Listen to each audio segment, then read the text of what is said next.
Excellent. So we're live, and I'm talking tonight with Joseph Klimera, who has a YouTube channel. Did I pronounce that right, Joseph? Yes, you did. Thank you. Okay. Yep. Joseph Klimera has a very interesting YouTube channel where he's been doing his own experiments that prove the Earth is flat, and also the maths that you can do to prove there's no curvature, that it's not there. So I'm really nervous tonight, Joseph. Please, like, do you know that's really funny? There's no need to be, but before we actually put this hangout together, just moments before, I actually felt the nervousness in the ether. I actually feel more nervous now speaking to you than I ever have in my entire life, and I'm just wondering whether I can just feel your nervousness through the ether. There was something else that you mentioned that I found interesting as well on one of your other hangouts, was you felt that you had actually started the Flat Earth movement with your own thoughts. Yeah. Not that, obviously, you know, there were people talking about it before I started really thinking about it. But since I picked up on this, I've really not been able to stop thinking about it. And I feel like probably other people also, and we just put these thoughts out there, and they send out ripples, and other people pick up on them. So, I don't know how it works, but when you said, you're picking up on my nerves and the ether. Yeah, absolutely. And not to actually speculate, but just to put a disclaimer out there that this is a theory. But where do thoughts come from in the first place? They originate from somewhere, don't they? They do. And there's a bunch of theories by a guy called Rupert Sheldrake from Cambridge University who's studying something called morphic resonance. And he believes that rats can become smarter on the other side of the planet if a skill is learned. If a skill is learned in Norwich, England, it can be picked up in Brisbane by a group of rats in the next generation. So there's sort of evidence to show that they might be plucking it out of the ether somewhere. I mean, that's completely theoretical, obviously, but however, nevertheless, very interesting. It is very interesting, and I personally think there is something to that. I've had other experiences as well, very, very small things, where I've thought something quite strongly, and then the next year there's been a big wave of something. Sometimes I think I should start writing things down, or maybe I probably now. Keep a diary, see how it pans out. Could be fun. So what really motivated you to start your channel and to doing the experiments that you've been doing? Sure, it was back in about 2013 when I was visiting a friend at his university campus, and he invited me for a cup of tea, and while I was waiting for the brew, I looked over and noticed a globe. And of course, you've got the 5 minutes while he's away fiddling around with the sugar and milk, etc. And I just suddenly looked at the globe and thought, if an aircraft was flying on that globe and it continued on a level course, it would end up in space. And I thought, hang on a second, this is ridiculous. So I started going, backtracking through all the physics stuff that I'd done and just really started questioning it and really how preposterous it all seemed. So I sort of went home and did some research on the Bedford level experiment. That was the first thing that came up when I typed in flat Earth on Google.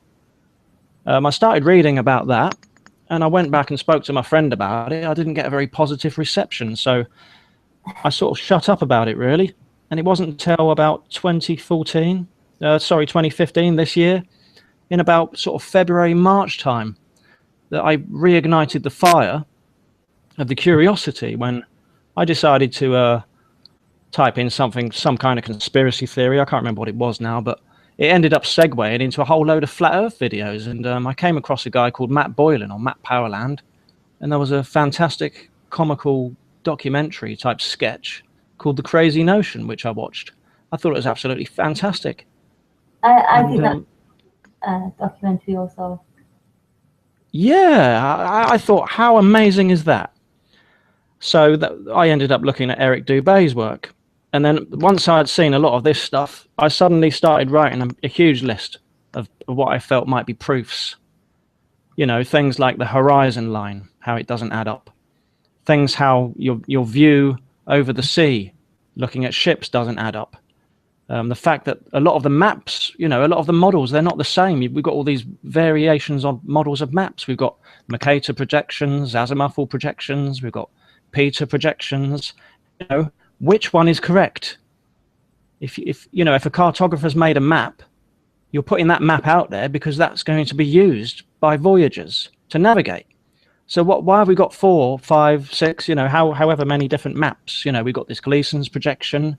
There's this ridiculous Orlando Ferguson projection. I mean, that's just one place to start before you even begin. I mean, I've seen work by a guy called Zibran on Google, and he's saying that what you see, what they're showing you from a distance, doesn't actually work if you zoom in really close to below 5 miles. Because what's below 5 miles when you look on the Google Maps is not the same as what's being shown over those large distances in terms of the actual size of it. Okay. Which is very suspicious. Yeah, and then, of course, we've got things like the Antarctica Treaty, when 47 nations get together and start hiding things and putting guards in place and special forces teams and God knows what else under the guise of research. We've got planes behaving strangely. We've got a lack of coverage of GPS over the Indian Ocean, which is probably why MH370 was able to disappear like it did. Yeah. And that's something that I need to talk about later as well, because MH370 was a 777, which actually has Rolls-Royce engines in it. And the Rolls-Royce engines, they actually get, apparently there's some sort of GPS system where they can track those, because Rolls-Royce want to be able to fault find and troubleshoot any problems that they have with their equipment, but yet they weren't able to track it. So that sort of raises the question as to whether satellites exist or not, doesn't it? It does. Yeah. And then, of course, sorry, what was that? What an interesting point. Yeah, I mean, we've got the gravity model, which could be explained through other means. It's not proven. It's not an actual physics rule as such. It's a theory, isn't it? Yeah. It's pages long by Isaac Newton. Yeah. The average layman won't understand the mathematical formulas because they're written in another language to most people, aren't they? Yeah, absolutely. There's a lot of people out there that say that density could explain the gravity. I haven't really gone into it, you know, too much. It's something that I will be looking at in the future. There's so much to look at on this subject that you could probably sit and do an hour talk about star parallax. And then, of course, we've got NASA putting together composite photographs, which are just absolutely ludicrously fake. Yeah. And I mean, what? I don't know. I mean, if you've not looked into it at all and you just see the odd picture of the Earth, you know, on the news occasionally, you might not ever consider it. But when we're looking into this kind of thing day in, day out, and we're constantly checking what NASA are putting out, those pictures are ridiculous. You know, like Yeah. Pluto, the dog being on Pluto, what were the odds of that? You know, and Yeah. the obvious photoshopping of the clouds and everything on planet Earth, and the last photo they put out, the one before they did the one with the moon, had the word sex written in, you know, like the film that King, they had that in the sky. I actually did a rant at NASA with explicit language regarding that photograph because I found it despicable. Yeah. And I actually found it despicable that they would insult people's intelligence like that. It wasn't the only thing that was on that photograph. There were other things as well, but I didn't want to go into it because it sort of went a little bit crazy. But there were certainly images that contained demons and stuff like that within the clouds. Another thing about these Earth photographs is they're using clone tool stamps on Photoshop to replicate clouds. And you can see in some of the photographs where they've replicated the clouds. So, you know, when do you get a cloud replication in reality? It doesn't occur, does it? Because the picture is quite obviously a fake. So if they're faking photographs of Earth, It's either the Earth isn't round, or they haven't got the technology to go out there to show us that it's round. Not only that, but they claim they've got a Hubble Space Telescope, don't they? Yes. Not only do they not turn the Hubble Space Telescope on the Earth to take a photograph, but they put the Hubble Space Telescope in an area of the atmosphere called the thermosphere, which reaches temperatures anywhere between sort of 1,000 to 2,000 degrees Celsius. Now, forgive me, but that's made of titanium and aluminium and glass. Now, the melting points of those metals are below that, so they would actually melt, and it would be a monstrous glow in the middle of space. You know, it wouldn't work. It's just total bollocks. I'm sorry. I've got to swear on that one. I agree. Because it's just total bullshit. The Hubble telescope, I think, has been out there about 25 years, and it's never had any problems, never been back for a service. Really? Is it that long, is it? I think, yeah, and it's coincidentally, a friend pointed out to me that it's all shop. Just right. So that is crazy. I wasn't aware of that. I thought it was 1995. It was probably a bit earlier than that then. It's been a while since I looked into astronomy. I kind of lost faith in a lot of the astronomy stuff. I used to be a big astronomer when I was younger, you know, so I know like all the stuff about when they said what the orbit of Mercury around the sun was, or on its axis, you know, being 88 days, and the sun being 93 million miles, or 149,000 kilometers. Yeah, I memorized all this stuff, you know, because I thought it was clever and I thought it was all true, but it turns out that a lot of it is being brought into question. Because a lot of it really, I mean, as you get older and your mind becomes expanded and you start questioning reality rather than what you've been blindly led into, it becomes apparent that we have been fed a complete load of hogwash. Yes. I mean, you mentioned that about your mind expanding as you get older, because there is definitely a point when you're a child when you are questioning everything, and children do question everything. But they shut that down very quickly in the school systems. Yeah. They answer questions, but they don't want you to ask questions. And then you kind of fall into line, so to speak, and you want to do what everybody else does.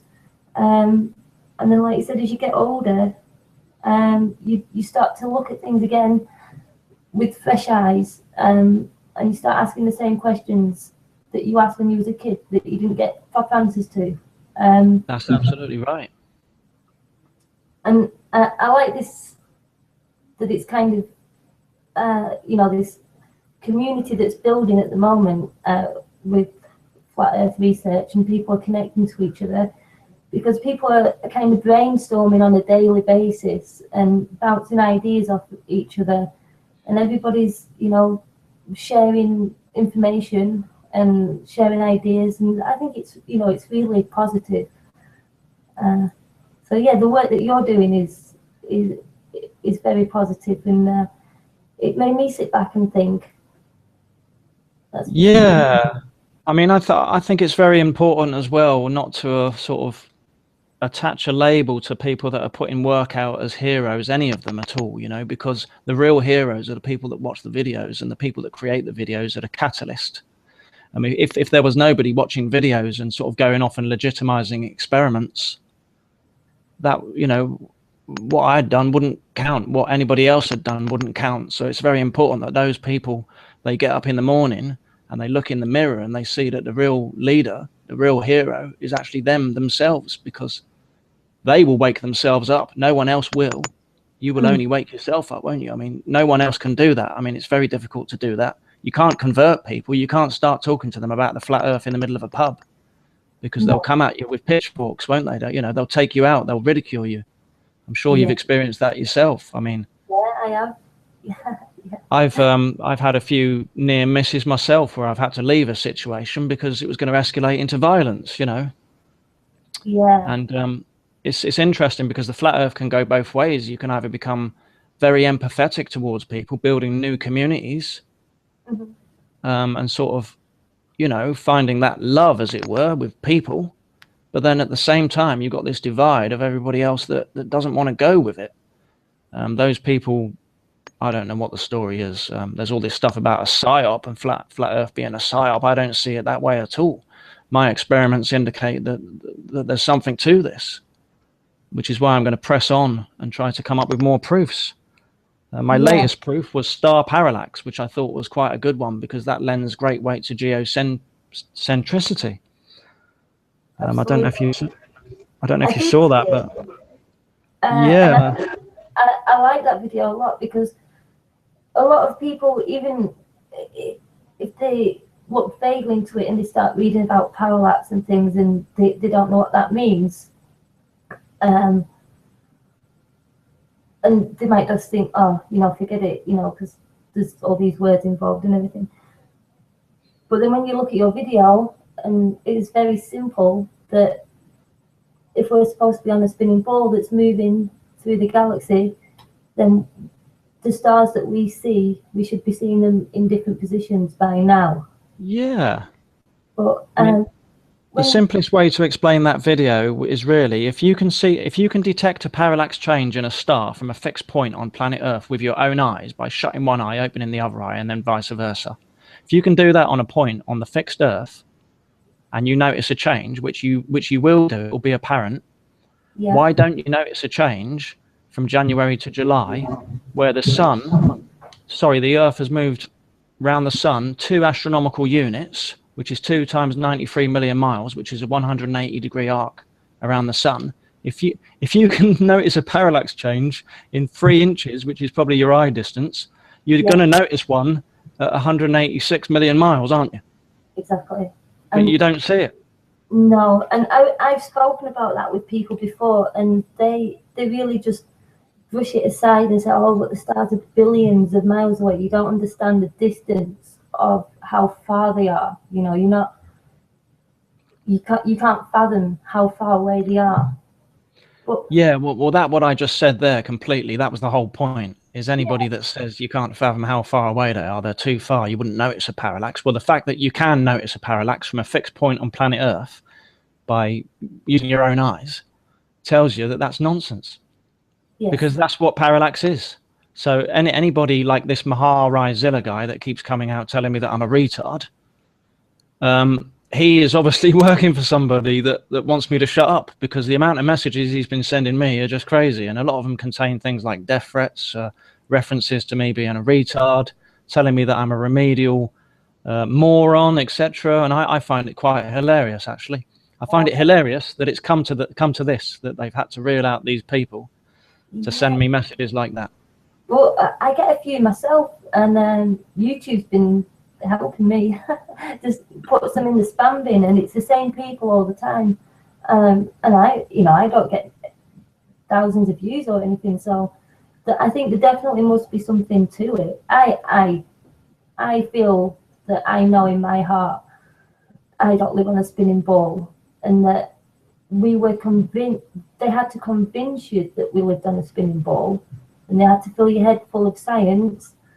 And basically blind you by science, or blind you with science. Yeah. To convince you that. And I don't think any child, if they'd never seen the TV or, had any of the fancy space toys or anything, I don't think any child would ever come to the conclusion that they live on the ball. No, I mean, the big clue about that's nonsense. We can talk about esoterics and Freemasonry with that, but they tell us that the ball that we live on is tilted on 23.5 degrees, don't they? But when you actually look into it with extensive research, you'll find that the actual figure is 23.4 degrees, not 23.5. And what's interesting is if you look at a right angle triangle and you draw 23.4 degrees on it, guess what's left to get you back down to the horizon, the perpendicular? And as if that was, flat, you get 66.6 degrees. That's the 3 6s. Yeah. So if that's not a clue, and then of course you've got figures in the distance of the speed of the Earth moving around the sun at 66,000 miles an hour, and where some amusement park ride that's spinning through space. That's just rubbish, isn't it? I mean, it's just absolute nonsense. How did we ever get fooled, really? Well, I don't know. I don't know, but we did. And I suppose now we're on the road to recovery. I think it's going to be a long road. There's been times when I've been really optimistic and I've kind of felt like, oh, this is going crazy. You know, the information's just flying out and people picking it up and running with it. And then other times, you know, I talk to people that I know, people on the streets and stuff, and yeah, they think I'm crazy. So then I feel a little, no, it's never going to change. Yeah. I don't know. What's crazy is crazy people actually point out the same people and label them as crazy. That's what's crazy about it. Yeah. That's what's really crazy. And this is just absolutely nuts. It really is. I mean, we only ever see one side of the moon, and the moon appears to be the same size as the sun in the sky. I mean, what are the chances of that? And we just you know, oh, but the sun's 400 times bigger and 400 times further away. Yep. And we just, okay then, you know, nice coincidence, but it makes for a pretty picture when the eclipse comes round. But I actually was at you know, it was just like a festival, a local festival, and there were some astronomers there, and they had a big telescope, and they were looking at the sun, and everybody was queuing up to look at the sun. And I was asking him some questions, and then he says that they just keep it at 15 degrees to look at the sun the whole time. It never, they don't tilt it up or down, just always 15 degrees, and the motor sends the telescope around in a circle. And that was just obvious to me. So the sun's going round above us in a circle and you're tracking it around. Because otherwise, why would your telescope go around in a circle, you know?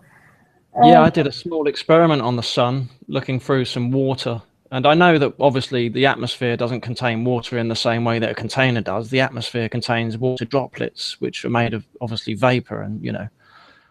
But the experiment showed that the sun could appear to sink below a horizon on a flat plane when observed through a container in my experiment. So why can't that happen on the horizon? Because the amount of water that was in my container, if you think about the amount of water over 30 miles in the air, yeah, you're going to think that's going to be as much as in the container, aren't you? That's what clouds are. That's what rain is. It's going to add magnification, definitely, I would say. Yeah, all kinds of effects, atmospheric effects, refractive effects. I actually found a good experiment that you can do with aircraft that's probably going to take a little bit of ingenuity, but what you'd basically do is you'd measure the angle of an aircraft, and then you would find the distance of the aircraft above ground zero. And then what you can do is you can calculate the right angle triangle of that aircraft. You can get all sides, the hypotenuse, the adjacent, and the opposite. Now, if we're on a spinning ball, or even on a ball that's not spinning, actually, you would find a disparity in the right angle triangle, and the angle wouldn't be correct for that particular viewing, or all the sides would start coming to different figures. I recently did a prelim test from Norwich Airport Air Traffic Control with some data, and I found that the Earth is actually flat doing that. I'm going to have to actually replicate that again using equipment, you know, otherwise people can sort of discredit me saying that I've made it up, but they can do the experiment for themselves. I gave instructions on how to do it as well. But certainly over a 27.36 mile distance, there was no curvature. Not only that, but when you look at Dover from France, Dover is 20.6 miles away. Those cliffs are 350 feet. Calais in France has got an elevation of 5 meters, which I think is 16 feet. But yet you can see the White Cliffs fully. And if you get binoculars, you can see them fully. So over 20.6 miles, you can see the White Cliffs of Dover from France. There should be a curvature of 283 feet that doesn't exist. No. And then, of course, you'd have to account your elevation into that equation, and then the height of the observer as well to come up with a correct figure. But still, you shouldn't be able to see the very bottom of those cliffs. No. You shouldn't even be able to see half of those cliffs. but you can. And I've got some photos that I'm going to put in a new video at some point to show that. Yeah, that would be great. And people see these kind of things all the time, you know, in every day. I'm sure people see the White Cliffs of Dover, and they don't think twice about it. Don't think, why can I see the White Cliffs of Dover from here? Yeah. I think that's a good path to go down, the White Cliffs of Dover, because you're from England and you obviously know that it's a talking point. When people go to France, they come back and they say, oh, I can see the White Cliffs of Dover, you know. And there's a good thing put in the background to go with it. Yeah, it just gets into that comfort zone in the back of their mind. I think that's what we need to do to get people on board, is we need to get into their comfort zone so we can sow those seeds, which why I think comedy is always a good way to do that. Yeah. There's so many different proofs, isn't there? I mean, what is it? Math Powerland was saying that he wanted to do an expedition to go across the South Pole, didn't he? You heard about that, didn't you? Yes. Well, if the Earth was a ball and you reach that South Pole, you'd know instantly whether that South Pole was there just by being on the South Pole, because your magnet, as you walk around it, would be pointing north in every direction, wouldn't it? Yep. Yeah, that sounds logical. So if you got to that point and you didn't find that anomaly occurring, you already know that you're not on a ball. Yeah. The next question is, how far does it go? Exactly. And I've had a little fantasy in my head that I would go to the South Pole and I would, you know, traverse the ice and find a new land. I'm positive that, you know, the South Pole is not some ice continent at the bottom of the globe, and that it does encircle our flat Earth. I don't know what's beyond that, or if there's anything beyond that. I've no idea. That's just speculation, I suppose. Yeah. You know, I don't know. I've no idea. I mean, I feel that it's possible to have some sort of electromagnetic dome and an infinite plane. I don't know why there's this stigma that if you believe in a dome, you know, you're believing a prison planet and then that's all there is. You know, there's nothing else. Why can't there be a dome and an infinite plane? Just like in the Truman Show, where he steps out of the dome and then he's into another domain, isn't he? That's where the word comes from, domain. We're in our own domain, aren't we? Our own domain. And also the movie The Giver, I think that's an awful title, but that also suggests, you know, a flat plane and some kind of magnetic or electric magnetic force field. So not force field, that's but something like that, and they can pass through that, and once they do, they get all the memories back, and you know, it's just a movie, but yeah, you know, they think that there's just an edge and they can't go anywhere, and then they get past these barriers. It's just giving out signals that wipe the memories, and then they right to somewhere else. That's interesting, actually, isn't it? That is very interesting indeed. What else was I going to say? Oh yeah, another big proof, obviously, is how much of a curve have you ever seen on water? I mean, you don't see giant humps, giant mountains being formed over the sea, do you? You know. No. And I think people get confused. You know, if they've ever taken a ferry somewhere and they've been in some choppy water, you see the swell of the ocean, which isn't the same thing. You know, when you're out on water and it's calm and still, it's dead flat. Yeah. But when it, you know, when there's weather and atmospheric pressure and everything, then that creates a swell, and people think, oh, I can see the curve of the Earth from sea level on this boat. Well, no, you can't, because you can't see it when you're on land. So why do you think you can see it when you're on the water? All you're seeing is the swell of the ocean, you know, up and down, up and down. So. Yeah, I mean, our eyes pay all kinds of havoc to us. You know, we can't see infinity. You just can't see infinity. You do see to a point called vanishing point, don't you? Yeah. I actually feel that you know, on the back of the dollar bill, it's almost like they're trying to tell you something with that pyramid and then the eye at the end. It's almost like there's like a convergence point Okay. with like a sun above it or something, which is quite interesting, isn't it? Oh yeah, I'm not too familiar with the dollar bill. I've seen them, but uh, don't know exactly what's on the back of one. But yeah, there's a pyramid, an eye, and then some words and things that I don't know. But talking I think about, it's got the New World Order written in Latin as well. yeah, that's it. And I think the 5-pointed star fits into that also.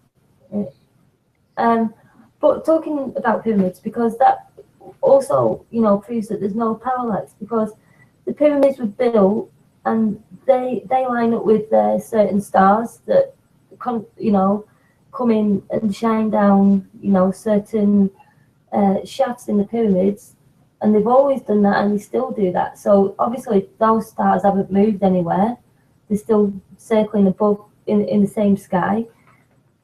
And of course they point north as well, don't they, to Polaris? Yeah. I believe, if you look on the map.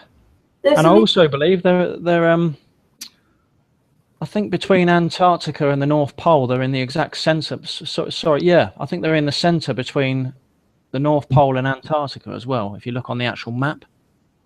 Okay. So it's on the centre of that Mercator map, I believe.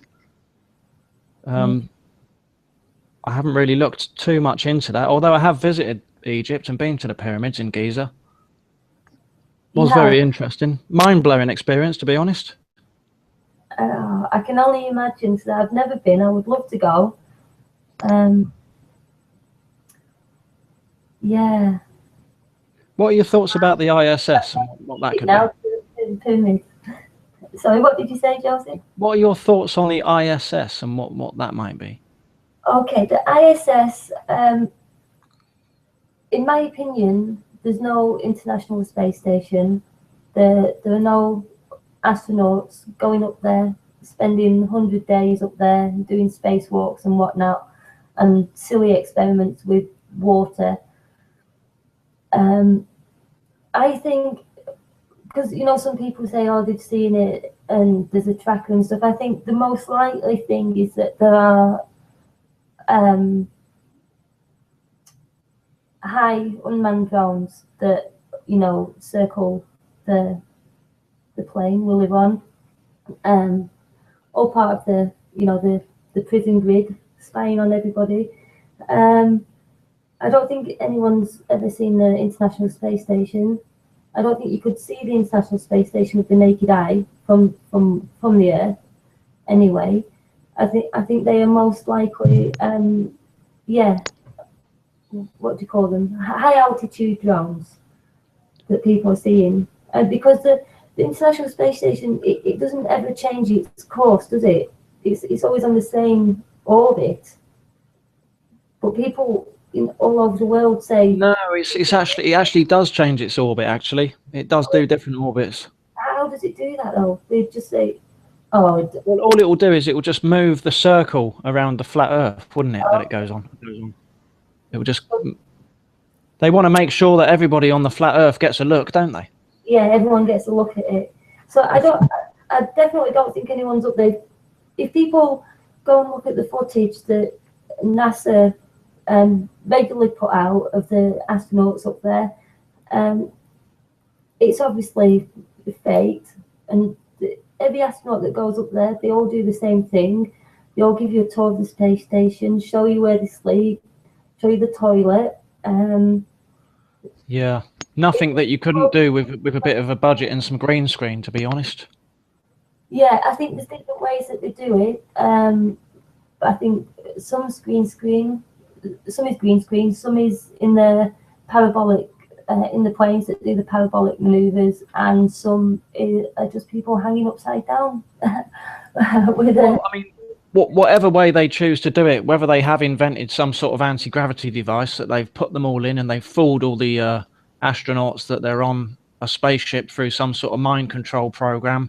I mean, when they stick them inside that shuttle and get them ready for a launch, how do they know they haven't stuck them in the back of a lorry and then just taken them off to an aircraft hangar and stuffed them inside some secret location and Yeah. fooled them into thinking that they're in space. I mean, I went to a great place in Germany called Phantasialand, and there's a ride that you can go on in there where it feels like you're in space. You know, and you would look and see that you're in space, and you would feel that you're in space, and you get all the giddy sensations of flying, but yet you weren't actually there. You were just sat in a cinema. So if you can do that in a cinema, what can you do with projection software in the middle of an aircraft hangar? Yeah. And then where would you get the footage from for high altitude? Well, you'd just fly a drone, like you say, and you'd have a camera attached to the drone, and it would have some sort of fisheye lens, or they'd use some sort of distortion to give a nice little bit of curvature, because you've got to, haven't you, for those ball earthers, to keep them happy. There's no curvature. It's just total nonsense. Look at every single space photo. That curvature. Oh, right. So in the Red Bull video, the curvature is the whole of New Mexico, because of course New Mexico is the size of the Earth, isn't it? Yeah, right. They always do that curve, don't they? It's like you just said, it just becomes ridiculous. Yeah. And they start off at a low altitude, don't they, those weather balloons? And you can see the curve already at 10 meters. You're not even in the sky and the Earth's curved. Oh, look, it's curved. What was it somebody sent me? Somebody said, oh, have you not seen the GoPro footage to prove the curvature? I said, are you kidding me? Somebody actually sent me that on a comment on YouTube. I couldn't believe that. I found that absolutely unbelievable. Do you know some seriously intelligent people that I've met in my lifetime in the Air Force, because I used to be in the Air Force, have actually told me how ridiculous I am and come out with straw man arguments like GoPro cameras. One guy who's a photographer actually told me that a GoPro camera wouldn't cause a curvature. That's what somebody told me. Wow. I couldn't believe that. I couldn't believe that. Oh. It is what they're made for, and there's a curvature corrector program for the camera that comes with it. Oh, yeah. It's just absolutely unbelievable. No, well, I think the scariest thing for people is the realization of not knowing where they live and not having, any idea of the true nature of it, the inner workings of it. They've built up, stories and history and science in the mind of this ever expanding universe and all possibilities of life out there and things like that. And you've got people that have been abducted by aliens, and those people laughed at in the beginning. Now it's like a normal thing. Everyone's abducted by aliens, and if people are being abducted by aliens and we must live on a ball, well, no. And I don't think that there can't not be other life forms just because it's a flat plane or other dimensions or interdimensional beings or anything like that. Yeah, that's right. Yeah, you certainly could have interdimensional beings. It doesn't mean they're from another planet, does it? No. No. So there are still many possibilities. I think people feel like they're having possibilities shut down, when in fact possibilities, when you go from a ball to a plane, more possibilities are opening up. When you're just stuck on a ball, everything's been locked down for you, and boxed in. Yeah. So it's interesting what you said there about aliens, because of course an alien, what is an alien? An extraterrestrial. What does extraterrestrial mean? Extra means more and terrestrial means land. Yeah. So it means more land. They've told you, they put it in your face and they've told you extraterrestrial, more land. So that's a clue, isn't it? I think so, yeah. And they leave clues everywhere. What you mentioned before with the esoteric stuff. I'm not well versed in any of that, or numerology or symbolism or anything. But I do recognise it now when I see it, and it is becoming more familiar to me. And it is everywhere. It's on everything from your money to a carton of milk. Well, I'll have to send you a link of a guy that works with esoteric stuff, and he actually found an aircraft that was actually embedded in the symbology of the architecture of a church that was built in the 18th century. Oh, wow. So how the hell did that get there? I'll have to show you that, which I found absolutely fascinating. The guy's got an amazing channel. He breaks down all the stuff about 666, all the Freemasonry symbology. I'll have to send you the link, and it is, I'll tell you what, if you want to sit down and learn stuff, you'll certainly learn stuff watching that. There's so much to learn about everything. I mean, there's these experiments. I mean, going back to my experiments, I mean, the reason why I'm doing the experiments the way I am, I'm doing basic experiments using household items that anybody can do. Yeah. And it's got to the point now where the maths does have to come into it. I didn't want to bring maths into it, but maths will have to come into it at some point. It just has to, because you can't get a tape measure to measure the sun. So you have to show somebody that trigonometry works a certain way. I mean, I used a toy globe, you know, with some measuring apparatus to show you that the spherical trigonometry does actually work. Yeah. So it's not just been plucked out of somebody's backside. You know, the spherical trigonometry does actually work. And it's got to the point now where I'm going to have to use it. I didn't want to do that. I wanted to keep the experiments simple, because I want people to be able to go off and, like I say, legitimize the experiments for themselves. Because when people are out there shouting shill every 5 minutes, if you can provide something to reassure them so that they can go and do an experiment themselves, yeah, then it's going to point them more in the right direction. And I think if people are truly awake, they will know who's genuine in the end. And who's not. Yeah. I mean, I don't want people to listen to me because I've said that person's a shill. I want them to have a look for themselves and make up their own mind. Yeah. You know, and then I'll say no more about it, you know. Really. I actually, I love the way your experiments are done. You know, they're kind of crude. You know, you're using household experiments, and anyone can go out and replicate this. You know, there's no expense. You know, so I think that's brilliant.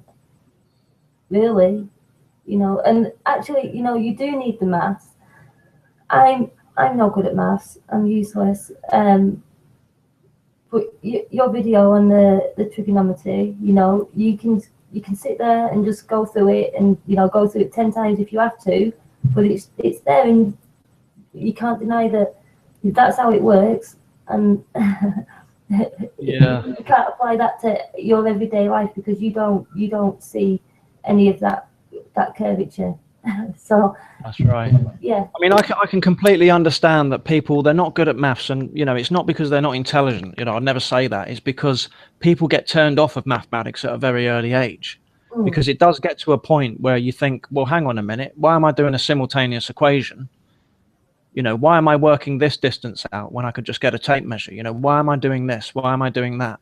Why do I need to know this? You know, people get turned off very quickly. And when it starts getting complicated, sort of doing quadratic equations and stuff like that, people, they're not interested, because it's not really that interesting to a lot of people. And that's why they don't want to learn it. But I'm hoping now that since we're finding out that the earth is flat, that, you know, people might get a little bit more interested in it.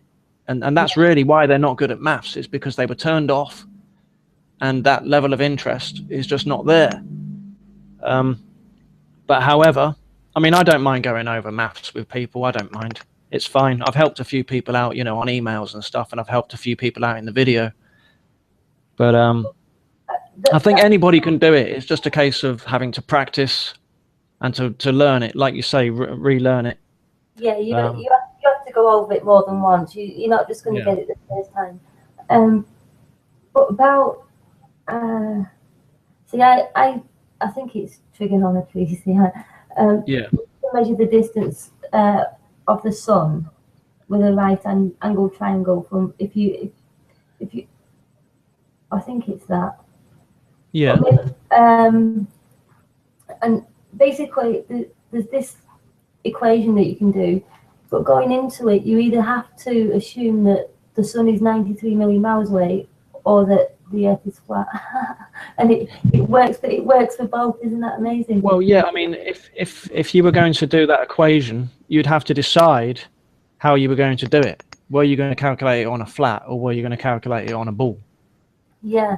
That's the first thing you would have to do. I mean, I've calculated it on the flat, and I came up with 3,600 and something nautical. And if I just look up there at my board, 4,249 miles to the sun if it's on a flat. However, I actually haven't even done the calculation to find out what it would be on a curve. I haven't done that yet. I'm going to have to do that in a new video. I was supposed to do that about 5 videos ago, but I've got so engrossed in all these new topics and new sparks of information that keep coming to me at night time that I've had to go with it, because if I don't go with it, I'll lose it. Yeah. It's like when the star parallax thing came into my mind, I knew that I had to make the video straight away, because if I didn't, I would have forgot about it, moved on and done something else. Yeah, never come back to it. Yeah. That's kind of the way I am. I have to just do things when it comes to me. I'm just going to take it back, because I want people to understand this. What you were saying about aeroplanes flying. Yeah. If you've got a ball, say, a train, and an aeroplane's flying. Yeah. It has to be constantly adjusting it to stay with the ball. It has to constantly be dipping its nose down to maneuver around this ball. Now, when you look at fighter jets, using the Air Force, and they fly, what speed do they fly? It's astronomical. It's just like, yeah. Some of them go at Mach 1. They can go sort of 700 mile an hour. Some of them, sort of between 400 and 700. I mean, they're fast. You can see them flying very close. And much faster than that as well. Yeah, and you can see them flying very close to a body of water. Now they have to know that they're not going to be. They don't have time to dip the nose down to keep adjusting to this ball. That they have to be confident that that's a flat body of water, and they're just going to go zip across it. Above it, obviously, but yeah. I mean, they'd have to be very careful, wouldn't they? Because it wouldn't be very long before they'd be gaining ridiculous altitude. Yeah, and pop off into space. And of course, if that was true about it being a ball, why would they need to fire a rocket straight up when they could just go horizontal and end up in space? Yeah, like whereabouts do they want to go in space? But it always goes in the same direction. Yeah. Up and then down. If anyone's not caught that, it goes. Oh up, yeah. and then Yeah, those rockets, they go up and they do a parabolic curve and then they crash them into the Bermuda Triangle, don't they? Yeah, that's what I suspect anyway. I don't think they're going off into space. An interesting thing, I think it was a month or so ago, was I haven't heard anything about it since because I lost interest, but they were trying to send some rocket up to the International Space Station, and I think 2 failed. And it's, in my opinion, it's just all for show. It's just a big firework display, all to enhance the illusion that this thing's there, and they're sending supplies. 2 rockets with supplies in failed. They launched and then they exploded, before they left the atmosphere. But I never heard anything about it after that. Like, did they actually get some food up to the International Space Station? Are the crew on the space station now eating each other, or? Yeah. The other thing, of course, is these people have been sending rockets up apparently since the 1960s, or even before that. If you go back to the Nazis, sort of in the 40s. But, however, they still can't get one up without blowing it up, can they? No. I mean, is that not a bit suspect? I mean, surely you wouldn't keep making mistakes like that, would you? It's like the Challenger. The Challenger exploded, didn't it? So they say. Well, we saw it explode. We saw something explode. But yet they've reeled out all the astronauts, haven't they? They've outed them all and found them. Yes. They did. Well, that just shows you, doesn't it? It does. Two two of the ones that they found, they claim to be the twins of the astronauts, and the rest. Some of them have still even used the same name. Yeah, that's right, because Joseph Klimera's got a twin called Claude, hasn't he? Yeah, we all have, haven't we? Yeah. So yeah, Oh, it's just absolutely ridiculous. Isn't it? It is. But you know, the thing that, because I think there was a teacher, wasn't there, on the Challenger, won the space. Yeah. You know, all these people traumatized. You know, a nation traumatized. You know, watching people be blown up on the way to space. And I think that's important to traumatize us, because then they can. That's when they start to push their agendas on us when we're susceptible, you know, emotionally unstable in whatever state. And yeah, I think you're absolutely right. To, you know, change people's views or people's ideas or whatever. Yeah. And I think that's part of it, definitely. Yeah, I don't think there was anyone on the Challenger now. I found a video. Somebody posted. I didn't find it. Somebody posted it. Of how on the rockets there's an evacuation chute. They climb up into these rockets, and then if anything goes wrong, there's an evacuation chute. If anything goes wrong before, you know, they get to count down, and I think it gives them like 40 seconds or something to get off. But in my mind, that's all they're doing, you know, these people just walking onto these rockets and then climbing down the chute.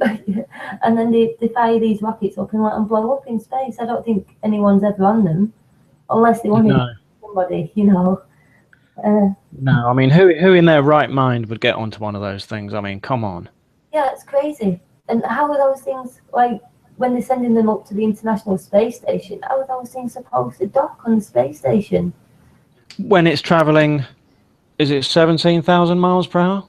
Yeah, I think it's 17,500 miles an hour. Yeah, apparently it does one orbit in 90 minutes around the Earth, they say, don't they? Yeah. And then, of course, the Hubble Space Telescope is travelling at similar speeds, and it's able to take perfect photos. Could you imagine travelling that fast with a digital camera? I've got a sports setting on my camera. If I put it on sports setting, do you reckon I'll get a clear picture? Ridiculous. Absolutely bloody ridiculous. We're travelling at speeds around the sun, the Earth's spinning, and the Hubble Space Telescope's going at 17 miles an hour. But yet those pictures are perfect. It's ridiculous. It's bloody ridiculous. And then we've got Kim Kardashian taking more photographs of herself in the bathroom than Neil Armstrong took on the moon. And I've got to tell you, those Kim Kardashian photos, I thought they were fake because her breasts don't look that big. I think that was Photoshop. Oh, okay. Yeah, that's just a joke, sorry. Yeah, no, I think you're right. Yeah, you know, I mean, how ridiculous is it going to get? Seriously. No, are we really this stupid? And people love complicated things. Like they just love it all to be complicated. Yeah. They don't understand how it works properly, then they'll put all the belief into it. When, you know, things in life are simple, I think. And it's like when people tell lies, you know, keep it simple. Not giving you tips on how to tell lies, but, you know, well, if you tell one lie, you need to tell more lies to cover it up, don't you? Yeah, and then they get on top of each other, don't they? And oh, what a web you weave when you weave a web to deceive, is the saying, isn't it? There's no such thing as telling one lie. You have to tell a multitude of lies in order to keep it going. That's where we're at, I think, in today's society. Everyone's living under a multitude of lies, and they're so used to it they don't recognise the truth when it smacks them in the face. No, I think we should get out Kermit the Frog and sing the alphabet song so that they can re-familiarise themselves. Yeah. Yeah, I know. I was talking with Antonio the other day, and he said something interesting in that, you know, people are told what they see all the time, and people told what they feel and what basically what to experience. And people don't recognise their own senses anymore. You know, and you go out every day and you see a flat horizon, but you're told that there's a curve and that the world's round. So you believe that it's curved and the world's round, even though you see a flat horizon every day. Well, yeah, I mean, they've done experiments where they've had hypnotists get 9 people sat in a room in front of an audience, and they'll get the 9 people to point at a blue card to say that it's green. And they'll pull someone out from another room, get them to sit down, and after the other 9 of them have said that it was green when it's blue, they'll then ask you what colour it is. So what are you going to say? Are you going to say that it's green or is it blue? Oh, Most people are going to say that it's green because they're scared to not go along with the consensus. Yeah. And that's essentially what we've got with the Earth. Because if somebody's at work and they're trying to get a promotion and they suddenly start talking about conspiracy theories and the flat Earth, how is that going to bode for them? You know, they have to go along with the general consensus of the office or the workplace, whatever their thoughts are. Because, of course, if popularity becomes an issue, promotion isn't going to be on the cards. No. And it's the same with social circles, isn't it? Yeah. So, of course, these intel operations, that's what they do. They target social dynamics. And they try and shift the social dynamic to a different perception. They try and go in and, little by little, they'll change shades of the consensus. Very cleverly done. They know all the psychology, how it works with group dynamics, and they'll go in and they'll change it just ever so slightly in a way that you don't know. And then before you know where you are, you're in la-la land. Yeah. And you believe the new consensus that you didn't know has now been infiltrated. And this is one of the problems with a lot of these Facebook sites at the moment, is a lot of them are actually packed full of these very empathetic people that appear to be going along with what you're saying, and they're being all very nice and they're sending compliments. But, you've got to be careful, because some of those people, they don't have the best intentions, and they are actually put there for that reason. They'll actually work it in a way that they can orchestrate a situation to turn the whole thing around and make it look like it's something that it isn't. Which is why I think we have to be very careful attaching stigmas to the flat Earth, other subjects that don't belong with the flat Earth, because flat Earth already has a label of La La Land before you start. So before you even begin to convince people, you have to try and shed that label, don't you? Slowly. But if other labels are being attached to it, that also have those, initial labels of being sort of la-la, it's just going to look like a mockery, isn't it? Yeah, I agree. That's a good point, actually. Yeah. If you're going to talk to someone about the flat Earth and that you think it's flat and you've got some evidence to show that it's flat, the best way to do it is to come with the evidence and the science and the fact that there's no evidence that supports the Bohr model. If you attach other things to it at the same time, that's just going to be too much for people to swallow, and it's going to be a massive turn off for people. I think they're just going to think that you're a loony, and they'll never look at it again. Yeah, absolutely. I mean, there's that ridiculous joke, isn't there, that you think that the Earth is on the back of an elephant on a giant turtle. And people always say, but where's the edge? They say, where's the edge? Why do they have to carry over the idea that there has to be an edge? That's been indoctrinated into their mind. Why does everything have to have an edge? Why does everything have to have an ending? Who said there had to be an edge? Oh, well, you'd fall off the edge, they say. That just shows how narrow-minded these people are if they're going to come out with ridiculous things like that. Why can't the universe just be infinite? What's wrong with that? No, well, I think it shows a lack of imagination, and it shows how strong the programming is, because they are, in my experience, just programmed responses from people. The second you mention it, this people say, "Oh, you know, where's the edge?" Or they laugh and say, "Oh, you know, you must be stupid if you think that." And they're the two strongest and most frequent responses I get when I try and talk to people. And so that's why I think that they're program responses. And I think the cleverest thing that they did when they taught people that the earth is a globe, that one of the first things they did for me was they said, hundreds of years ago when people were stupid, they thought the earth was flat and that you could sail off the edge. And then they start building this thing of it being a globe. And that actually is a very clever thing to do. It's like a secondary seed they just plant there, and the second anyone questions whether it's a ball or not, they suddenly think of an edge. It's like the almost an instant thought that comes into the mind. Yeah. And that was the whole point of the programming in the first place. The whole point of the programming was to make you think that there's an edge that you can't get past. Yes. I.e., if you're going to fall off the edge, that insinuates that you should never go to the edge. Yeah. Don't go to the edge because you'll fall off, kind of thing. Yeah. And isn't that part of the programming to put you inside the prison? Yeah, absolutely. I think we're in a prison in our mind and geographically, but definitely in the mind. Like, people are even, scared to travel to another country because of what, they've seen on the news, which is basically, just high realism rather than the truth.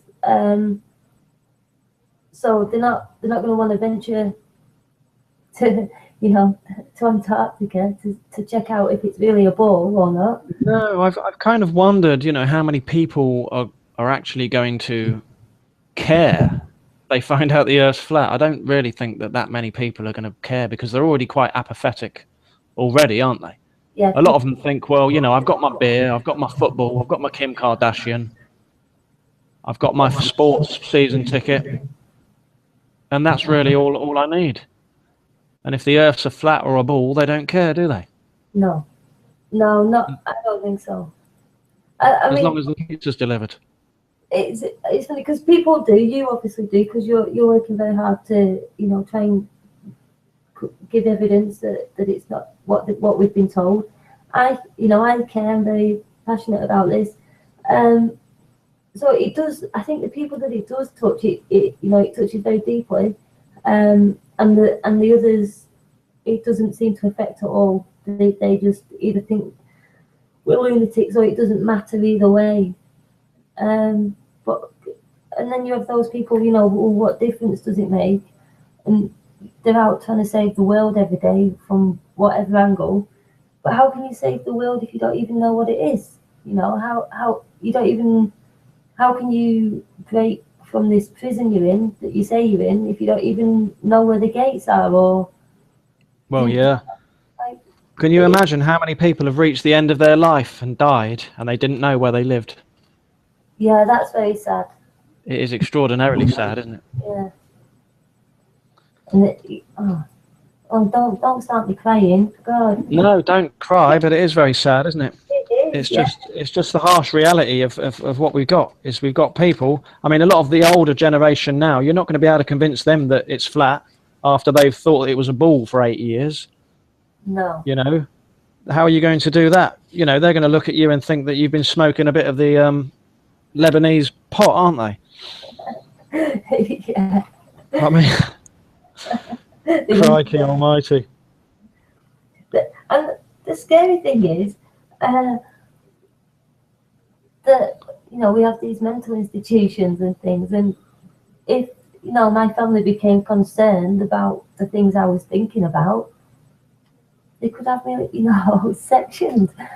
Even if you're not causing anybody else any harm or anything, if someone thinks your thoughts are too strong or not in line with everybody else's, then you can be shipped off. But the good thing is, you know, they can't lock us all up. So No. I actually think wouldn't it be good if if all us flat earthers come out, you know, from all directions. We don't have a leader. We just come out from all directions, because that way they can't take you out because they don't know where it's coming from. yeah, It's a bit like the Illuminati. The Illuminati doesn't have any leaders, if they're even called that. Let's just call them that. The secret global group, the global elite, whatever, you know. If they don't have a leader, who do you target? You can't target anybody, can you? no, and yeah, yeah, what would we do? But we'll have to come up with some kind of code, a date and a time where we'll just go marching. Yeah. I think the best we can all do really now is just continue on with experiments and try and spread the word to people. I was actually slowly. I'm not saying I'm going to do it or that anybody else should do it, but I was thinking of just spray painting it everywhere. There's this thing in my town, and I see it everywhere. You know, on the little electricity boxes you get on the street, the little grey ones. Yep. You know, someone spray painted like the name of a band on it all over town. It's the same name. So I'm thinking I might go and spray paint. You know, all over these little boxes. Well, I can't comment on that because I might get told off by somebody. But certainly something has to be done, doesn't it? Something quite radical. Yeah, so just something that's going to, you know, bring more awareness and make people think. I actually did do that at the festival I just went to. They had they just put out these, you know, long rows of brown paper and let the kids go painting, and I just did right down the middle of the earth is flat. That is just funny and really good as well, you know. Like one of my kids was like painting his arms blue, and I was just like, the earth is flat. That's it. Yeah. Oh my goodness me. So what happened with you? That you said you had some sort of experience where you you know, the earth was flat in front of a load of people or something, and I think they thought you were crazy. You were saying. Like, yeah, what happened was, so I've been having this conversation back and forwards with my brother over the last couple of years, and we've discussed it in depth, but he really believes in science and there's no way the TV would lie. And then one day, it was last year, and it was a family member had died. He was at the funeral, and after the crematorium, we was all in the pub, and he was stood at the bar, and I was facing him in the direction. I heard him say, "Oh, she believes the earth's flat," and I turned around, and everybody was just looking at me like, "No, I didn't say that I believe the earth's flat. I just said that, you know, we don't know that it's a ball." And I was mortified. Oh my goodness! Everybody was, you know, laughing at me, but it did lighten the mood because everybody had a good laugh. You need a laugh at a funeral, don't you? So.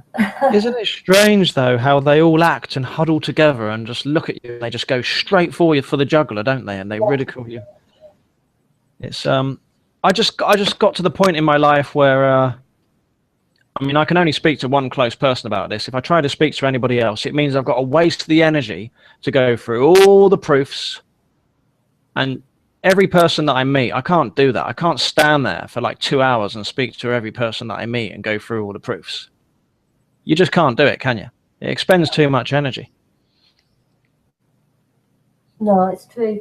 It is a lot of energy, and I think, you know, the amount of energy that you put into your videos and things like that's where you've got to put the best of your energy, I think.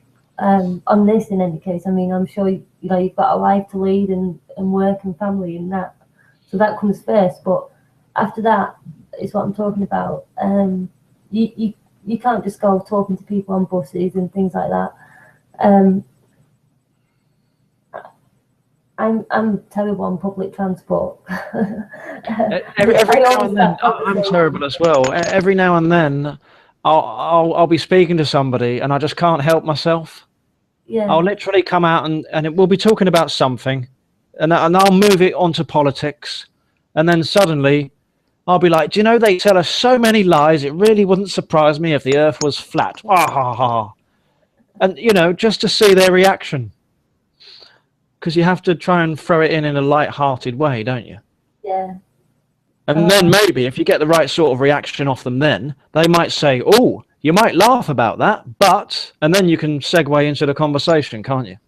Yeah. But if they don't give you any signals that you can open up onto that subject matter, then you sort of hastily move on, don't you? Yeah. Or jump off the bus with a red face or something. Yeah, feeling very embarrassed about yourself.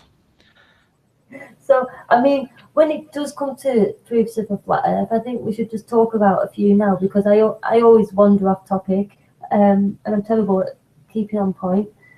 But the three obvious ones for me that really speak volumes is the horizon is always flat, and it's always at the eye level of the observer, no matter what altitude you're at.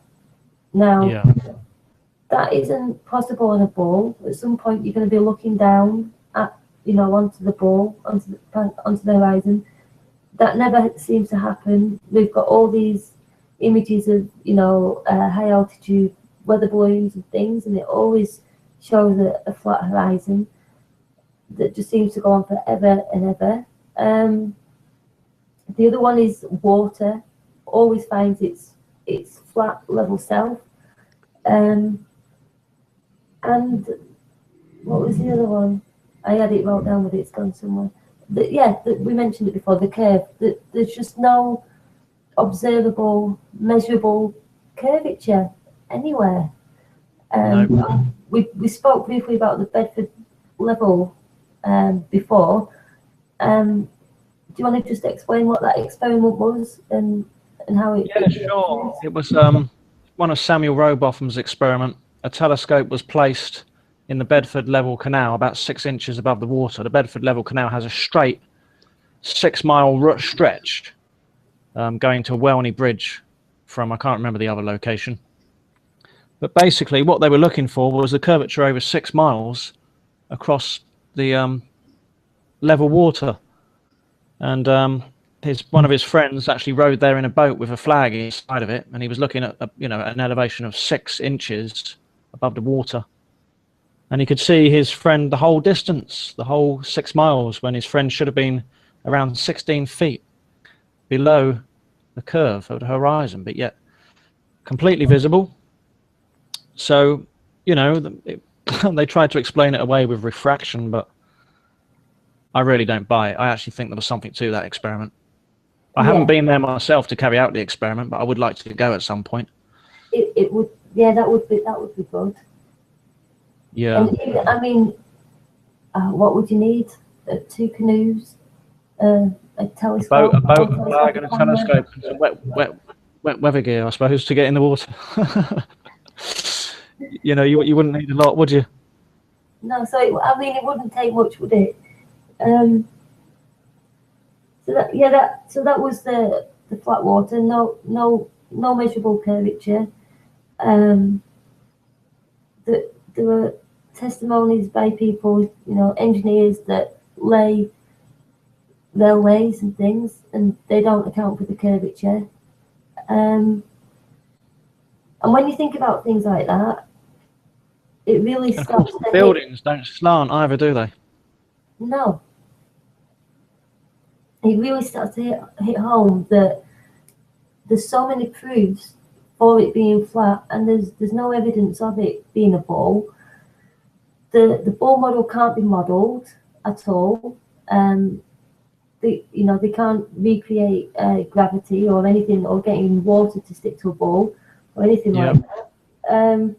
If you try and get water to stick to a spinning ball, it does the opposite to what our oceans and rivers and everything else does, because it just flies off in every other direction.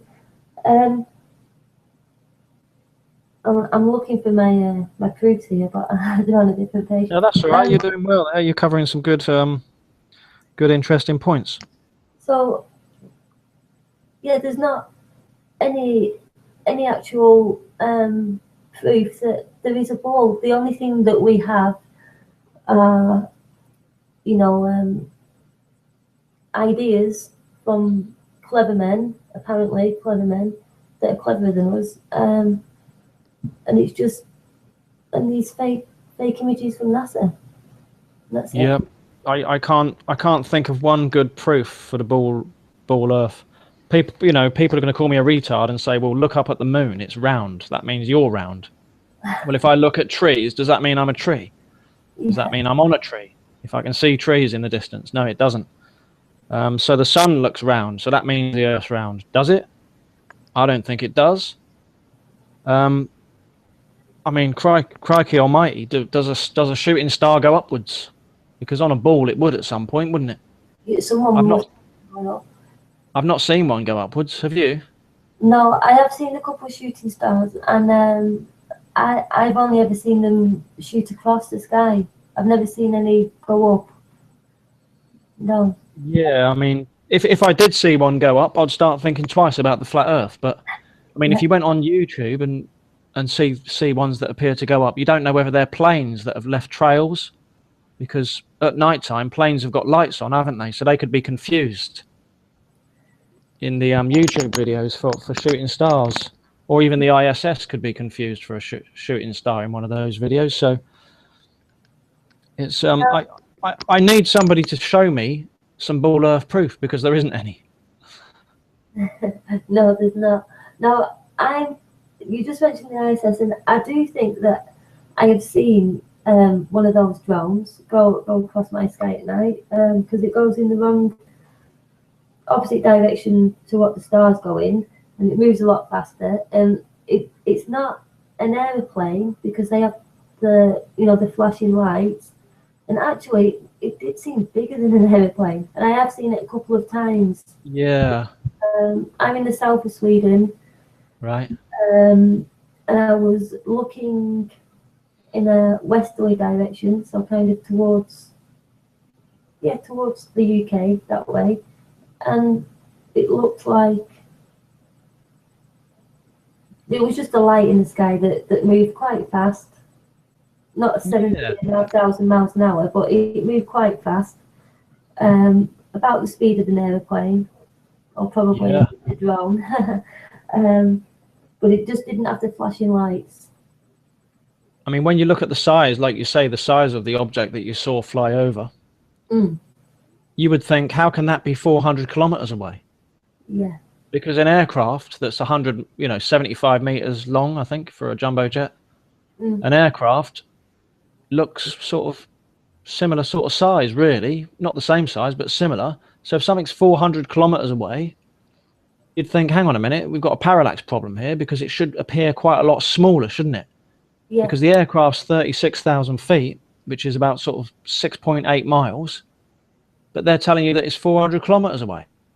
But yet you can still see something looking probably, like you say, bigger than an actual aircraft. So whatever it is that's up there, it's not 400 kilometers away. It's just no way on Earth. No. And I didn't, when I was viewing it, when I've seen it, I didn't feel like it was 400 kilometers away. No. You're straining to see something. It wasn't like that. I wasn't, straining to see. It wasn't a little dot. It was like I explained, it seemed a bit bigger than an aircraft. What else have we got? I mean, there is no proofs to the ball. We've got Einstein. The more research I do on Einstein, his theory of relativity that kind of was to destroy the notion of the ether, I think, is the only reason I think that's there. He seems to be more and more of a joke, and I don't think he was. I'm not saying he wasn't, a very clever man and an educated man, but he seems to have just been in the right place at the right time on a few occasions. And some people have been working on some stuff, and then he's kind of finished it off, and walked away with the prize for it. Newton and the theory of gravity we touched on before. It's still a theory. It's never been proven. Personally, I think the idea of buoyancy and density is a much it's easy to understand, that's for sure, and it makes much more sense. It sits well with common sense. I feel it's much more logical than gravity. Gravity seems to be this magic force that. Oh yeah, whatever happened to Occam's razor and the scientific method, eh? Yeah, exactly. So there doesn't seem to be any scientific method there at all. And of course, with gravity, they're telling you that it can do all these magic things, can't it? Yeah. But yet a bug can fly away. Yeah. You know, it's holding billions of tons of ocean to this spinning ball, but a tiny ball can just get up and fly in any direction it wants. We're supposed to be spinning, you know, we just say 1,000 miles an hour at the equator. I think it's supposed to be a little bit more. But the wind can go in any direction, and we can walk and talk in any direction. Because I find that funny that we're spinning so fast in this direction and I'm talking to somebody that we're moving faster than the sound can get to somebody, you know.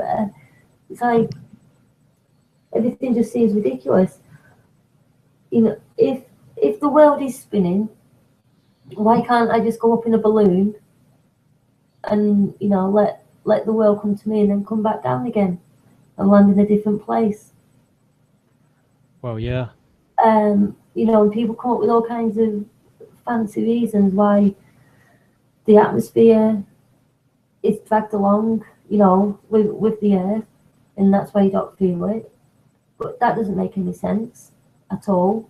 I mean, there's no, I don't think there's any logical explanation for that.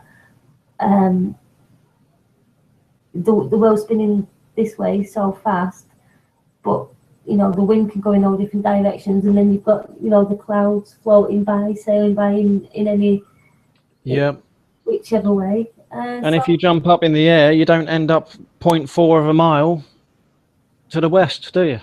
No. You know. And the guy that did that stratosphere jump, was it Helix, whatever his name was, who did the jump that was talking about, the Red Bull jump. Oh, the Red Bull jump, yeah. He should have landed miles and miles and miles and miles in a different direction, and he didn't. It took hours for him to get up to altitude, so the Earth must have spanned, you know, a long way underneath him, and he just landed a couple miles from where he took off. Yeah, and of course, when you saw the photograph, well, film footage or photograph of him jumping out, you saw a massive curve, but just before he jumped out, you look out the window, you can see a nice little flat, don't you? So they need to get it right. What is it, flat or curved? Yeah. I'd like to know, you know. And also, I mean, if anybody watches that jump and follows him all the way to the ground, you will see, just as he hits the ground, the concave earth.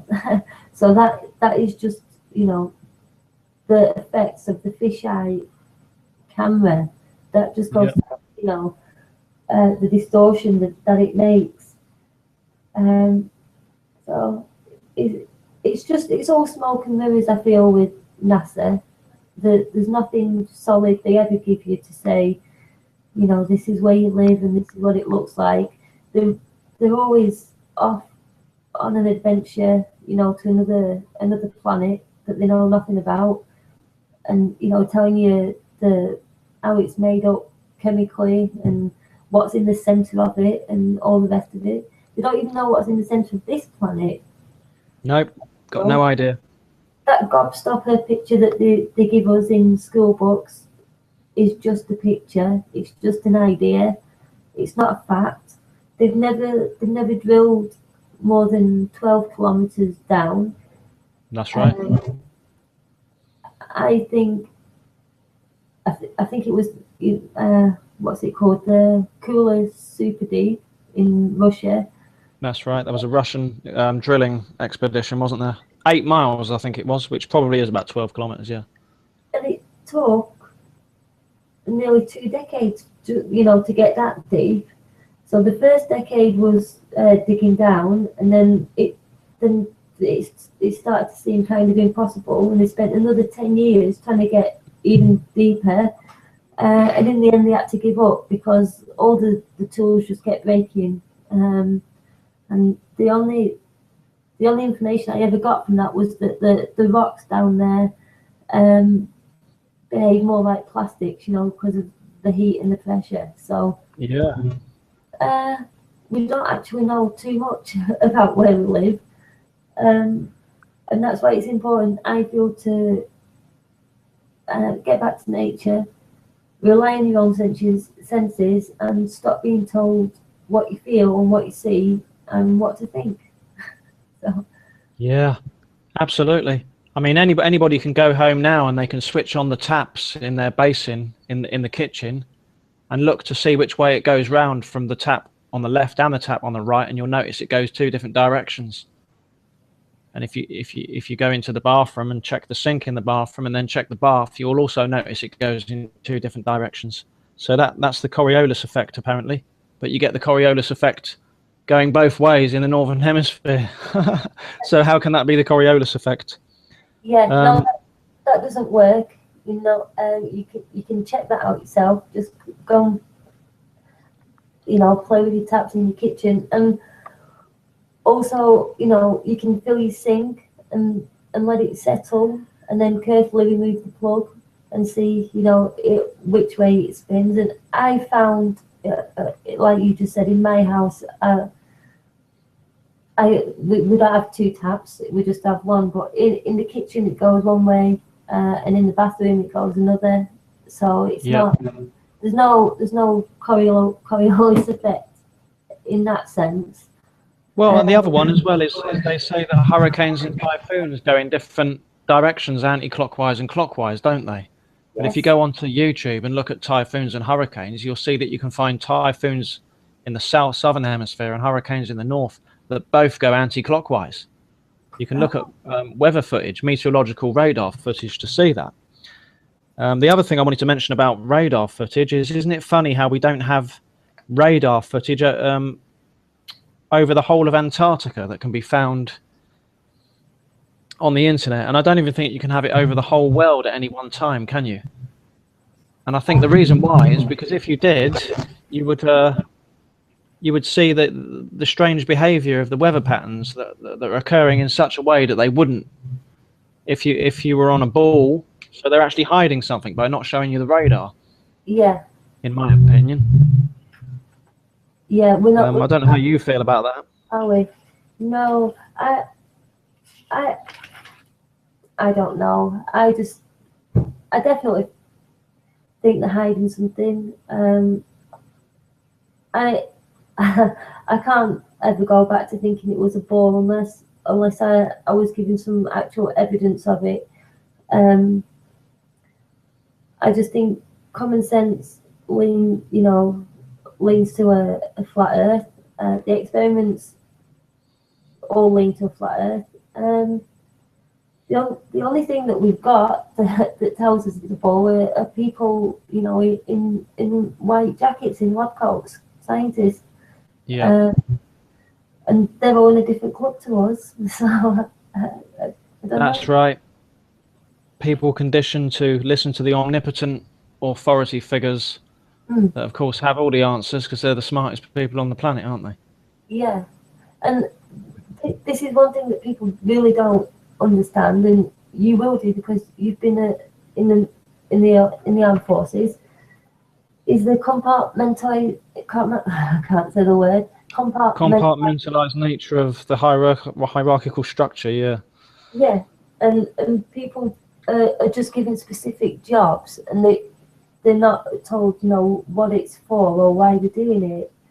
And that, I imagine it's very similar at NASA, and I'm sure some people think that they worked on the International Space Station, you know, they weren't building it, should I say, or, you know, and rockets and whatnot.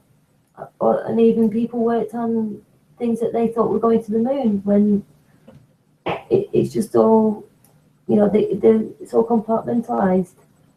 Well, that's right. And if anybody doesn't know what we mean by that, it's basically that if you're at a certain level, the guy above you knows stuff that you don't, but he doesn't know stuff that the guy above him knows. Yeah. And that guy doesn't know stuff that the guy above him knows until it gets to the guy at the very top of that Air Force base where you're staying, and he'll know stuff that nobody knows on that base. And then he'll go off and he'll meet with 12 leaders of 12 other Air Force bases, and there'll be 12 of them in the room that all know one thing, but they won't know what the Prime Minister knows above them. And the Prime Minister will get told one thing, but he won't know what the Queen knows. So she's disseminating information from her hierarchy, but that's as far as he can see. You know, you don't know what goes beyond the Queen. Where's she getting her orders from? And it just gets to a point where nobody knows anything, do they? No. But that was really nice report. Yeah, thank you. What's going to be next? Sorry? Sorry, what was you going to say? I was going to say, what's going to be your next experiment? My next experiment, probably going to be aircraft and using aircraft angles to detect curvature, no curvature. I'm probably going to do an extensive video on that. And I'm probably going to do a video on how to calculate the sun distance if the Earth were a ball as well. Yeah. But this aircraft video is going to take a while to do because it's going to be quite difficult. Difficult to get the information accurate because I need to get the information accurate measuring the angles and distances of the aircraft in order to make sure that I come up with a correct calculation. Otherwise, people are going to get into the comments section telling me that I've made a boo-boo and start making fun of me. So it's going to take a while to get that right. Like I said, I've done a preliminary test already with information that I got from Norwich Airport because I'm in Norfolk, England. And I found that with the information that I was given, there is no detectable curvature as far as I can see at the moment. All I need to do now is just take that a step further and actually prove it. Yeah. Which is... Another thing that people always can't get their heads around is GPS and satellites. You know, they think, you know, now we've got GPS and it must be because of the satellites. Can you give people an idea of how that actually works? Because my knowledge isn't so strong, you know, I just... Yeah. Since World War II, we've had software called long-range navigational systems, which are used by the military. And we've also had Decker navigational systems, which are basically old analog radio transmitter devices, which basically have been repackaged and resold as GPS being used from satellites when the whole time it's been used from ground-based stations with triangulation. So basically what we've got a group of people telling us that the satellites in the sky with this repackaged old analog turned digital GPS system, which is just complete, again, it's complete hogwash. I don't know why they've done that. Well, I do know why they've done that. I just don't know why these people are so despicable, lying to us all the time. But basically, GPS is nothing more than ground-based triangulation, old software that's just been upgraded to digital. So it's got nothing to do with satellites whatsoever. Absolutely nothing to do with satellites. And it started in about 1995 or 96. And if you look back to 1995, 96, you'll remember that all the phone masts started going up, didn't they? Yeah. Well, that's why they were able to then market this GPS, because then they had more coverage than they'd ever had. We now have GPS for our cars, etc. Is because we've got the coverage that was put there since 1995. That coverage wasn't there before, so they weren't able to have any of that technology go commercial. But now, since the advent of phone masts in 1995, we can actually have this BS GPS. And when they say global positioning system. Does it have satellite in the name? No, it doesn't, does it? No. It just says global positioning system. Yeah, it doesn't even have the word satellite. I was thinking about something the other day. Somebody used the word global. They said global banking. And I think I retorted with, shouldn't it be called flat earth banking? Because it's not globe, is it? But there you go. I don't know whether I've explained that well enough for you to understand the whole GPS situation. That was perfect. Okay. That was a really lovely explanation of that. I try not to go into too much detail because I want to try and keep it simple so that people understand. I don't want to like start going off on tangents too much.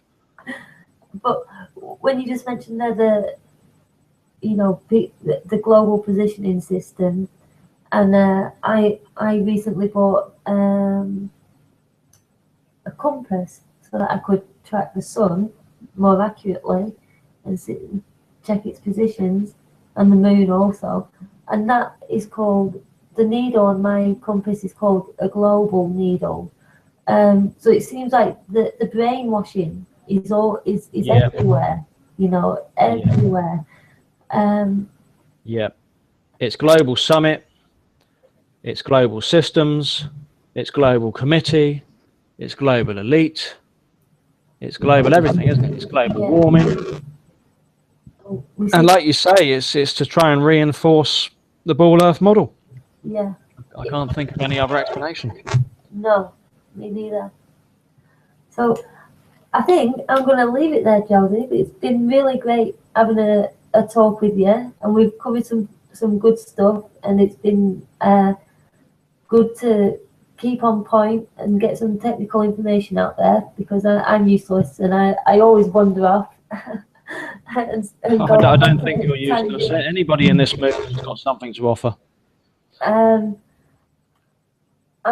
looking forward to your next video. I love your Flat Earth rock song.